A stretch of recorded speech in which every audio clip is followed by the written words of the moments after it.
Hello. Thanks very much for asking us along, everyone. I'm Jacqueline Lange, and this is my colleague Danny Greer. We're both welfare rights advisors at Digby Brown, and what we'd like to do today is just give you an update on the sort of benefit changes that happen with disability benefits. So I'll pass you over to Danny. She'll take you through the first few slides, and then I'll take you through the rest of them. Thanks, Jacqueline.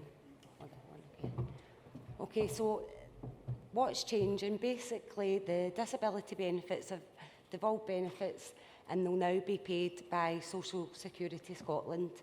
And the main disability benefits that are being changed are disability living allowance, which is payable to children, and you'll probably see that some adults are still on DLA.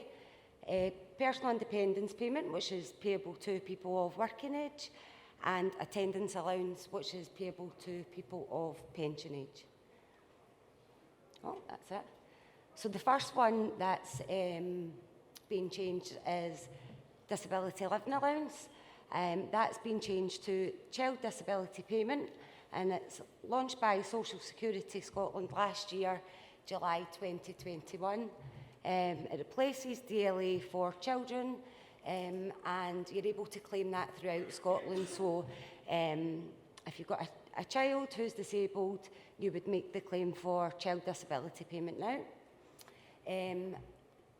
Children already on DLA will be gradually moved over to the new benefit without having to apply. Now that's already happening, but we don't know, how long it's going to take, or I'm not quite sure about that yet. Maybe no? It's spring, I think Spring, yeah. But further information you'll find on mygov.scot website. Okay, the second benefit is personal independence payment, or disability living allowance, and that's been replaced by adult disability payment. It's been introduced on a phased basis, so we've got a timeline of that phased time basis on the next slide. It's only for new applications. Clients that are already in receipt of PIP or DLA will be transferred later on. They are expected summer 2022. And again, you'll find further information on that on mygov.scot. Okay, so here is the timeline. So 21st of March 2022, Dundee City, Perth and Kinross, and the Western Isles. The 20th of June 2022 will be Angus, North Lanarkshire and South Lanarkshire. The 25th of July is Fife, Aberdeen City, Aberdeenshire, Moray, North East and South Ayrshire. And then from the 29th of August, it will be everywhere else in Scotland. Oh. Okay, so how do you apply? So you can apply online at mygov.scot, or you can call free to make a claim, which we found that this is really beneficial because a lot of the benefits, the UK-wide government benefits, a lot of it's done online now, which can be quite problematic with folk with a brain injury. So we find as Welfare Rights Advisor that it's great that we can call up and we can get that claim for the client. Right, that's us. Right. So probably what you're interested in is what are the differences between PIP and DLA and the new adult disability payment. Well, in the main, as Danny pointed out, applications will now be made to the new Social Security Scotland. We've been used to dealing with DWP, but now for this benefit it's going to be direct to Social Security Scotland. Clients are able to choose whether they're doing online, on paper, or in fact they are going to have a group of workers within Social Security Scotland who are going to be available to help people. They're calling that the local delivery team. Now, the online applications, you're able to start the application and save it. So that's going to be quite useful as well, because it's quite daunting when you do this right away sort of things. It's good you can start and stop it. You're also able to upload information. So if you have maybe a medical report that explains your condition and the kind of help you need, then you can actually just upload that yourself onto the online application. So it will be quite useful for some people. It's not going to be useful for absolutely everybody, but for some people. On paper means you phone up and get the application form, and you can bring it along to someone like Danny and myself, or someone at CAB, that kind of thing, and you'll be able to get help. So it's really useful that that's available. I find that that's going to be of much more use to the clients that we deal with a brain injury. And for the time being, the criteria and the payment rates are not going to change. All that's just going to be the same as what it would be for if you were applying for DLA or PIP. Now, that's because initially they're going to start off with new claims. The applications are only for new claims, and they can't really have people going on to the new claims that are on maybe more preferential rates or different eligibility criteria. So that's all going to be as is until they get everyone onto the new benefit. They then say that within about a year they will review the eligibility criteria. Don't know about the rates, but they'll certainly review the eligibility criteria, and one of the ones they're first going to look at is the 20-metre rule.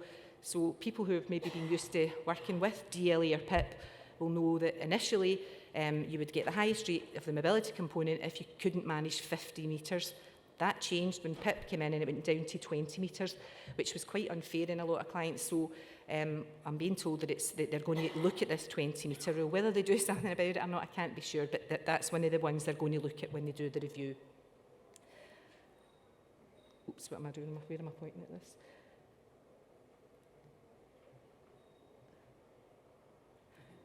Did I skip one? There we go, aye. So the next thing is, it's something that's quite different, is there's going to be the removal of routine face-to-face assessments. So Social Security Scotland say what they're going to do is they're going to make decisions about the entitlement using the applicant's account of their circumstances. So what that really means is they're going to use your application form.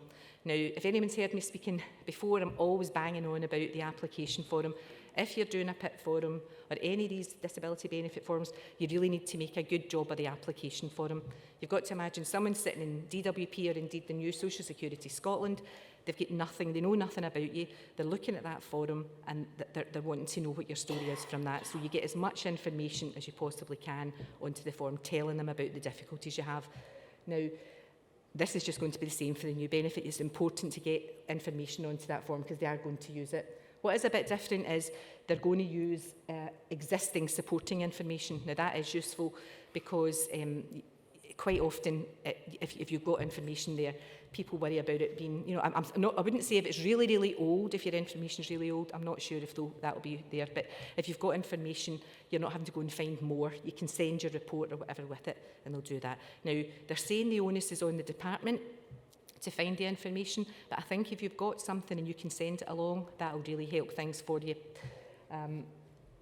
Now, they say they won't ask people to take these assessments unless it's the only practicable way of doing it. So if you're able to send the information, then you might not need to go for that. They also say that even if you send your form in and it's not very good, they've not got information, you've not got anything to support yourself, they will have to probably send you for one of these assessments. However, it's likely to be by telephone or video call in the first instance. Now, for some brain injured clients, that's a bit frightening because that's not something that would be really useful to them. And they will say at that stage then you can have a face-to-face one, so that they are leaving it open there. Now, something else that's a bit different is the introduction again, or the reintroduction, I would say, of indefinite awards. When it was DLA years ago, there were indefinite awards. They introduced PIP and they said no more indefinite awards, just 2 and 3 years. That was dreadful for some of my clients because the worry for them of worrying every couple of years of having to get through all this again and dreading envelopes coming through their door and stuff like that. So this is saying that if you're disabled and you're on the highest rates of the benefit and you are unlikely for things to change, then you're probably going to be an indefinite award. Now, you can imagine if you've broken your leg or something like that, it might be traumatic for you at the time, it might be terrible, but the likelihood is you're going to get better from that. So you're not probably going to get an indefinite award there. However, someone with a brain injury, that things are not going to change for them, they very well might do. So in effect, it will be useful because you're not going to be subject to reviews, and it lets you maybe be able to rely on your benefit and know where you are a bit longer. So mainly we've been talking there about people making new claims. So what if you're sitting there and you're thinking, well, I already have PIP, or I've maybe not even been moved over to PIP, I've still got the old benefit, I've got DLA. So what for them? Well, what they're saying is you don't do anything at all. There's no need to worry about it at all. They will eventually move you over, so there's nothing for you to do there. They tell me the process will start in the about summer 22. I would think, well, Danny explained to you that they're going to start with the rolling programme for the new, the new claims, and they expect that to be that anyone in Scotland can claim from about August 22. Then they'll start the process of moving people over. So I think you'll be looking at maybe, late summer into autumn, and then I suspect it will take a couple of years, because that's kind of what it's taking for the child disability one. So finally, we've got attendance allowance. That's the particular benefit that's for people of pension age. At this stage, we know it's going to change. We know attendance allowance is going to become pension age disability payment. What we don't know is the times around that. It's just going to be the same again. It's a benefit. It's going to support older people who have a disability and they need assistance or supervision. There's not, under the attendance allowance, there's nothing for mobility. So there's nothing for mobility in the new one as far as I can see. Don't know if that will change in any review or anything, but at the moment it's not. And as I say, at the time of writing, we don't have a date or anything. I suspect that once the adult disability payment's up and running and they've got them transferred over, they'll start this one and they'll do it the same way, a rolling programme, and then they'll move people over after that. A couple of other wee things that might be important to people is what if you were terminally ill? We know that under the old benefits that they have a specialist system there that covers that. It's covered again in this new Social Security one. The claims will be fast-tracked. They have specially trained case managers and client advisors, so that will be useful, and I'm told it's a simpler application for them. Currently, what you would do if someone was terminally ill, you would get them a form called a DS 1500. The Scottish one's called the Benefits Assessment under Special Rules in Scotland. It's a BASRIS form, same idea. What special rules do apply? So if someone is terminally ill, they'll automatically receive the highest rates. The award will be calculated from the date of the application or from the date of your BASRIS form, if that's a bit earlier. There's no review period. Under the old benefits, the disability living allowance, PIP, things like that, there was a review period. So if the doctor had said someone was terminally ill, they would come back and review it and it was a bit messy and a bit insensitive at times. So there's not going to be that. And as far as I'm aware, they're actually reviewing that in DWP as well. But there's no qualifying period, so you don't have to have had your illness or disability for a certain amount of time or anything like that. So that's certainly for that. Now, the other thing that people ask about is Motability. Is it going to be the same in Scotland? Yes, it is. It's changed its name. It's going to be called Accessible Vehicles and Equipment Scheme. I think the view there is that it's about more than cars. So they've called it that so that people can see there's a bit more than cars involved there. You will be able to still swap your mobility component to get a car or an accessible a scooter or whatever if you need it. And the new scheme will provide the range of things like scooters, powered wheelchairs. There's adaptations and things like that as well. If you have an existing Motability, don't worry about it. You can keep that vehicle to the end of your lease and take it up from there. So, in conclusion, the child disability payment has already started. So anywhere, if you're looking to make a claim for a child, you can make a claim to the new Scottish child disability payment. And we've actually already started moving children who are on the benefit over, so that's all started for them. For people of working age, the benefit would have been PIP or DLA. It's now going to be called Adult Disability Payment. That has started. Some areas in Scotland, as Danny pointed out on the slide there, they can make a new claim, and after round about maybe late summer, they'll start moving people who are on existing benefits over. And finally, the last one's attendance allowance. As I say, we don't really know much about that one as yet. It will eventually go over and be called pension age disability payment. Okay, that kind of brings us to the end of what we were saying, and we're happy if anybody's got any questions.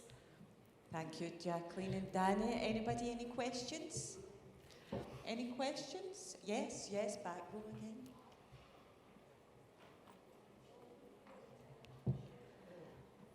Hi, My name is Anne-Marie and that's my daughter Ashlyn. We're currently applying, she's already got PIP, so she'll just get transferred automatically Yes. when it comes to here. But seeing now that she's become an adult, the benefit that you need to go for is universal credit. Yes. But it's like a back to work interview, and then you need to go to the doctors and you need to get a sick line for the doctors. And That's right. I just think if somebody's already on PIP and they're on the higher rate of PIP and they have difficulties, why are they going to a back to work interview? I know. And then when it comes to the social work, because she's classed as an adult, for the last 2 years she's been in further education, but it doesn't come under the banner as higher education. Yeah. It's just further education for disabled people and people with needs. But you're expected, even as a child, to pay towards your contribution. And so I refused for the last 2 years, and I go, she doesn't get benefits, I get benefits. Why does she have to pay for her care? And these are the things that I think it's a wee bit of a barrier. Again, I spoke earlier this morning saying I'm quite strong and I can be good. And the staff at Couston Home Road have been absolutely wonderful because it is an invisible illness. Yeah. But I just think for anybody else, this would be traumatic. Yeah, I do agree, and I normally say to people, if you can get help to do the forums, if you've got access to welfare rights advice, maybe through Citizens Advice Bureau or from your local council or some local organisations, make use of that, because these people are really good at what they do, and they would be able to help. And you're right, the forums are complex, so that is an issue. So it's good to seek advice if you can for that. If there's anything, I can speak to you afterwards. I don't want to get too personal in the things, so I can speak to you if you want a wee chat afterwards. I can do that for you. Yeah. Why do they do it? Yeah. I know. Yeah, no. Yeah. Yeah, I know. Yeah, I agree with you. I agree with you. Any other questions? Any questions? No? No? Well, can you please put your hands together and thank you. Aye.